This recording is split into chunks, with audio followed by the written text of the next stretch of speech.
La chiusura delle borse, realizzato in collaborazione con il Sussidiario. Radio Libertà, in collaborazione con il Sussidiario TV, presenta la chiusura delle borse di oggi.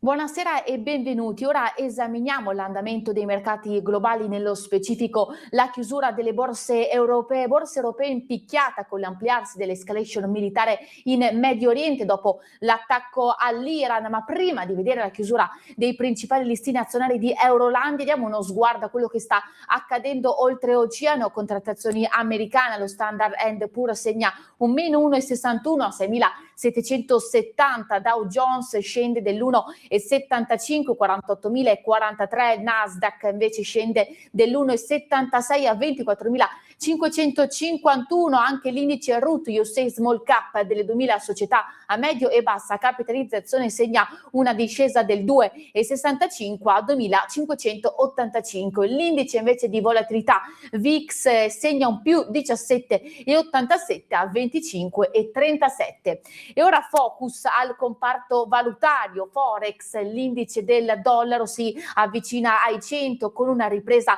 dello 0,73 a 99,26, il rapporto invece euro-dollaro scende dello 0,87 a 1,15,85, la sterlina contro il dollaro invece si deprezza dello 0,73 a 1,33,06. E ora più che mai focus per il comparto delle commodities, due grandi termometri che sono influenzati, che raccontano molto delle dinamiche internazionali e geopolitiche. L'oro si preserva un bene rifugio per eccellenza, scende invece del 3,91 ma rimane comunque a 5.115 dollari per oncia. Grande attenzionato il petrolio con un più 7,86, sale infatti scambiando 76,60 dollari al barile.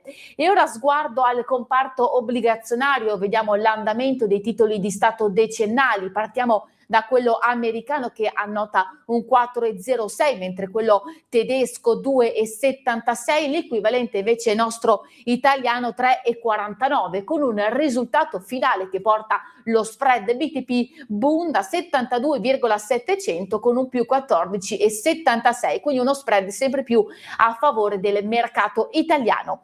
E ora sguardo al comparto delle criptovalute, vediamo le valute digitali, partiamo dal Bitcoin che segna un meno 0,50 a 68.468, l'Ethereum invece segna una discesa dell'1,75 a 1.991 dollari. Vediamo subito insieme quindi la chiusura delle borse europee, partiamo dall'indice CAC 40, il mercato parigino che chiude la giornata in discesa del 3,50%, 8.100, il rapporto invece, vediamo subito l'Ibex 35 chiude la sua giornata con un meno 4,46, 17.084, focus puntato anche sul mercato tedesco con un meno 3,56, 23.756 punti. Andiamo subito a guardare l'indice londinese colorato di rosso con un meno 3,04, 10.452, discesa anche per lo Stoxx 50 con un meno 64 a 5.768. E vediamo subito la chiusura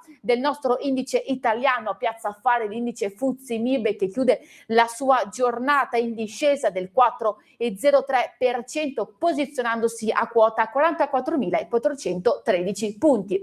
Era quindi questa la panoramica dei mercati globali. Grazie per essere stati con noi e a presto. Avete ascoltato la chiusura delle borse, realizzato in collaborazione con il Sussidiario.